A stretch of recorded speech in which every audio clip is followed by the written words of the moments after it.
Welcome back. It is Friday, November 3rd in the NBA. My five favorite picks are on the way. It's Austin from Calling Our Shot. Let's recap yesterday, a 1-1 day. Let's talk about it. We had Franz Wagner, 15 plus points, and Lowry, 20 plus points, the same game parlay cashes. Then we lose Joel Embiid on the hook, man. He has on 28 dang points. Now, I'm not going to be too mad because I'd argue we did not deserve to cash that. Lowry Markkanen 20 plus points, so we'll call it a wash, a 1-1 day. Let's try to go 5-0 on Friday, though. Let's enter the weekend in style. Now, before we dive into the picks, I want to talk about Parlay Play, one of our newest sponsors on the channel. Favorite two things about them. Number one, you can get a 100% deposit match up to $100. It's $100 free if you want it when you use our code COS or the link in the description. And number two, one of my favorite features about them is that once a day you are able to move down a line. So for instance, I'll give you a spoiler alert. I have a parlay play entry at the end of the video. One of my likes would be Giannis's rebounds. I moved it from 10.5 down to 10. We'll talk about that a little bit later on in the video, but it's a cool feature they have. You can do someone's points lines down a little bit, someone's receptions line in the NFL down a little bit. So it's a cool feature. A reminder, if you want to sign up for Parlay Play, make sure you use our code COS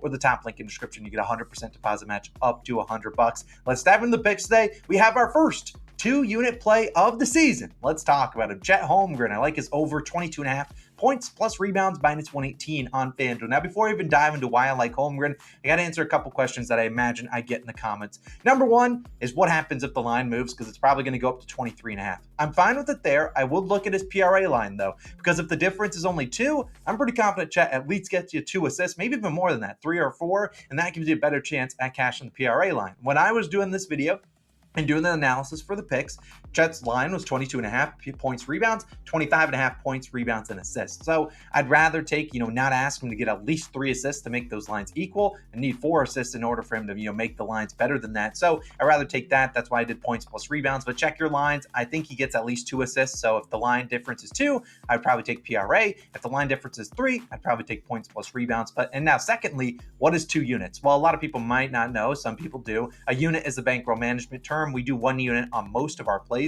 When we do more than that, it's because I'm more confident in the play. So let's say you normally put in, $10 on a normal play that I give out. I would recommend putting $20 on Chet Holmgren. And let's talk about why I really like Chet on Friday night. Now, so far this season, we've seen Chet. He's averaged 15.8 points per game, 7.2 rebounds per game, exactly 23 points plus rebounds. So right on the dot. Now, he has had games where he's shot 9 or more times. He's ended with 29, 23, and 30 points plus rebounds. So go figure, if he's shooting the ball, he's doing well, hitting this over. Now, he has had 2 games this season where he's had 30 or more minutes. He's had 29 and 30 points plus rebounds. Now, Chet is a guy that is going to get into foul trouble here and there. He's a rookie and he's the rim protector. It's going to happen. However, against a team like the Warriors that doesn't attack the rim a ton, I think the foul trouble is a little less likely, and that's why I kind of like this one for 2 units. And we've seen Chet go over this line in 3 of 5 games. Now, yes, one of the overs was with 23 points plus rebounds on the dot. I imagine this line is 23.5 by the time the video goes live. But let's talk about the games he went under. One of the games was his first ever game. That's understandable. This is a guy making his NBA debut. There's going to be some jitters there.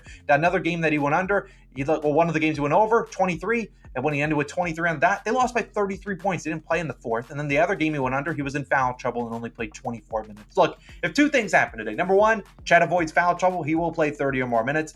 If, number 2, they don't get blown out. And they're at home. We don't see a ton of home blowouts in the NBA. It just does not happen a ton. The Thunder already did actually get blown out at home once by the Nuggets, but this is a Warriors team that notoriously has not been very good on the road. They were one of the worst road teams last season. Been better this year, but I still don't trust them to come out here and blow out this Thunder team, who will be without their star point guard, Shai Gilgeous-Alexander, which is why I really like this Chet prop, because there's going to be more field goal attempts to go around. Now, probably they don't have as best of a chance of winning this game without SGA, arguably their best player. I still do think the ball will be in the hands of guys like Josh Giddey and Jalen Williams even more, and those guys are a little bit more capable of passers, especially Josh Giddey, than SGA. SGA is trying to go get his, and given so, he averages 31 a game. But we've seen the Thunder, the Thunder will face the Warriors. The Warriors have seen 3 centers this year that played 30 or more minutes. Those guys ended with 24, 34, and 37 points plus rebounds. So the last 2 were Domantas Sabonis. He's kind of different. I mean, this is a guy that could average, averages a lot more points and rebounds than most other centers. The other guy was Alperen Sengun, who's a much bigger part of their offense. I mean, Chet Holmgren, not normally a guy that's going to get 7 assists like those guys had. He's more, trying to attack the hoop, get to the free throw line, do his thing. And I think this is a great matchup for him to do it. We've seen centers, play pretty well against this team. We saw Yusuf Nurkic had 14 and 14 in their opening game against the Warriors. I really like Chet. 2 units. I know it's crazy. betting on a rookie, but I think this is a great spot to back him. No SGA at home. I think this is a good spot for him. He could honestly get close to 20 points alone, but I also like the chances for rebounds given he's probably guarding Kevon Looney or Draymond Green, two guys that you don't really have to guard defensively. You just kind of have to guard if they're, setting screens and whatnot. I really like Chet. Just avoid foul trouble. This game's close. I think this is a winner. 2 units on Chet Holmgren over 22.5 points plus rebounds. Now, my second play of the day is going to be a guy we've already talked about before. It's Nikola Jokic. I like his over 20.5 points, or not points, rebounds and assists, minus 113 on Caesars. This was plus 100. As I was doing the write-up, it was naturally moving, and I expected to get the 21.5 by tip-off. And honestly, if you want to take Nikola Jokic triple-double, you got my sign of approval at plus 240. I think that's pretty good odds for him. I was trying to get a bet 365 odds, but they didn't have line for him. But I still do think that Nikola Jokic is in for a big day, and we've talked about it already twice on the channel. No, Jokic and the Nuggets back at home. That's where you want to take Jokic's rebounds plus assists. We'll talk about that. Why? Last year, he averaged 24.2 R plus A's, rebounds plus assists per game at home, compared to just 19.1 on the road. This season, it's no different. 22.5 at home, only 17 on the road. Look, he's walking also into a great rebounding matchup, and I really like this one. If you're like Austin, I need an individual prop. Rebounds is actually the one I would probably lean towards a little bit more tonight than his assists, but we've seen he gets a lot of assists at home too. He's had a triple-double in both home games so far this season, and we just saw Nikola Vucevic, though. He had 20 rebounds against the Mavericks, who Jokic will play tonight. Now, in his last 5 games versus Dallas, we've seen Jokic 24, 22, 19, 16, and 23 rebounds plus assists going over this line in 3 of 5. He did go over this line in 2 of 3 at home. Some of those unders were on the road. And look, this is not a Dallas team that really has a great defensive center. They're going to be relying on Derek Lively II, a rookie, to go defend him. And I can't imagine they really want that one-on-one matchup, so I wouldn't be surprised if we see them send some soft double teams towards Jokic, and he gets it out to the shooters. He'll probably shoot a little bit better than they do at home, especially coming off a game where they got smoked and couldn't make anything. They probably shoot better. And we've seen, in Jokic's last 25 home games, he's averaged 24.9 rebounds plus assists. He's had 21 rebounds plus assists or more going over this line in 19 of 25. And on the dot, on 3 of the 6 misses, he landed 1 short. So sure, the hook could come out once again, but Jokic has been too good. You talk about rebound and assist chances. He's averaging 16.5 potential assists at home, 18.5 or 21.2 rebound chances in general, which is up from last year. Jokic, he's a beast. We know he's a triple-double threat any given night. Love backing him at home in this prop territory. Give me his over 20.5 rebounds plus assists. Now, the third play has a very easy pivot. We'll talk about it right now. It's going to be a same-game parlay, which we've probably done pretty well on these so far. It's going to be Giannis Antetokounmpo for 20-plus points and 10-plus rebounds, and Damian Lillard 4-plus assists. This is minus 107 on FanDuel. Now, the easy pivot out there is to just take Giannis's over in rebounds. It's 10.5. As I already talked about, I reduced it to 10 in my parlay play entry. I think he gets that. There's a reason I'm doing this parlay instead of the regular over, which just asks for 1 more rebound, whereas we're asking for 20 points from Giannis and 4 assists from Dame. Is a good reason. We'll talk about that in 2 seconds. But let's talk about Giannis, and let's talk about Damian Lillard, because I wanted just the Giannis legs. I didn't want to involve Dame. The Dame and Giannis experience looked great game 1, hasn't looked great the last few games. But if Lillard can't get his 4 assists, I'm just going to have to hang up assist props. But he's had 4, 5, and 4 and 6 assists so far this season. He's averaged 9.3 potential assists. He has 6+ assists in 7 straight versus New York. I mean, if he can't get us 4, man, I'm hanging up the assist props in these same game parlays. But I think you get 4. The Knicks are normally stingy against guards in terms of letting them score points. And honestly, we could get 4 assists just to Giannis getting his points alone. We can see a lot of that pick and roll combo. But let's talk about the main part of this parlay, which is Giannis to get 20 points and 10 rebounds. Now, so far this year, Giannis 23, 26, 33, and 16 points. He's recorded 12, 11, and then only 7 and 4 rebounds these last 2 games. Now, has faced some tougher competitions the last 2 against Miami and Toronto. I think he gets back to rebounding the ball a lot. We've talked about a Knicks offense that is very isolation-based. This team does not get a lot of ball movement, which normally leads to pretty bad shots, which leads to a good amount of rebounds for the opposing team, which is kind of what Giannis is doing, just kind of camping down there, snagging some boards. But this has just been a matchup Giannis has dominated. I mean, I'm a Knicks fan. I know he dominates us. I mean, since 2018, when really Giannis, came onto the scene. I mean, obviously he's been pretty good his whole career, but since 2018, when he's been an MVP candidate every single year, Giannis scored 20-plus points in 18 of his last 19 and 10-plus rebounds in 17 of his last 19 games versus the Knicks. Now he has recorded 10 rebounds on the dot 4 different times. So 4 of those 19 games, he landed on 10 on the dot, which is exactly why I am taking Giannis's 10-plus rebounds instead of the over 10.5 for the parlay. I think there's obviously a lot more safety at 10. I think he gets that double-double. that extra rebound could come. He could have 15 rebounds tonight. Honestly, it's the Knicks. They clank up a lot of shots, but I do think that Giannis 20 and 10 and Dame 4 assists. If Dame can't get those assists, bro, I'm going to be coming for you. But I really do think this is a great parlay to back. Wish it was plus money, but I think it's pretty good odds for what we're going to expect. I really think Giannis 20 plus is a free square tonight,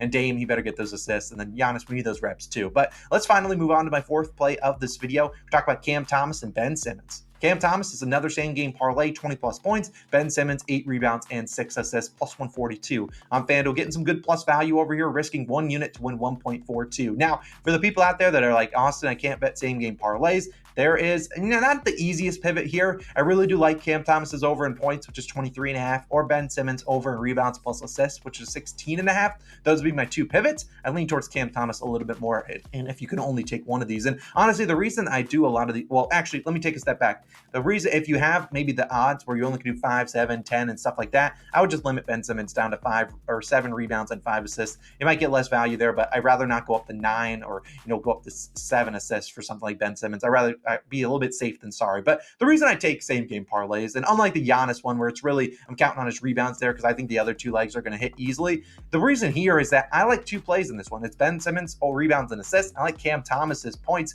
but I just don't want to risk 2 units in a game like this where we could see, a blowout could ruin us. Now you could say, Austin, aren't you risking 2 units on Chet Holmgren? Yeah, you're right. But I think that that's an easier way to, slice the pie than it is to ask 2 guys to get things done where you could go 1-1 and then it's a wash in the game. But let's talk about Cam Thomas this season, who he's been balling out 36, 30, and 33, and 13 points. He's attempted 21, 19, 17, and 19 field goal attempts, coming off a 4 for 19 shooting game versus Miami. Now, it is worth noting, and this kind of looks like, Austin's hindsight bias. I was actually going to take Cam Thomas's under last game. I just thought, hey, he's due a bad shooting game. The man shot 58% in the first 3 games. Of course, he's going to shoot bad in one game. Now, when it was against Miami, a very good defensive team, I didn't expect him to go down to 21%. I'll be honest with that. And I think the volume is great in a bounce back spot here against the Bulls, who haven't necessarily done great defending opposing guards. We've seen SGA go off against them, Cade Cunningham go off against them. I think Cam Thomas is just going to be next in line. And the volume's great. He also gets to the free throw line, too. If he's maybe clanking it up, well, he can go cheese some free throws. And we've seen Cam Thomas. He's already done this twice against the Bulls. Not this season, but his last 2 against them, 20 and 22 points.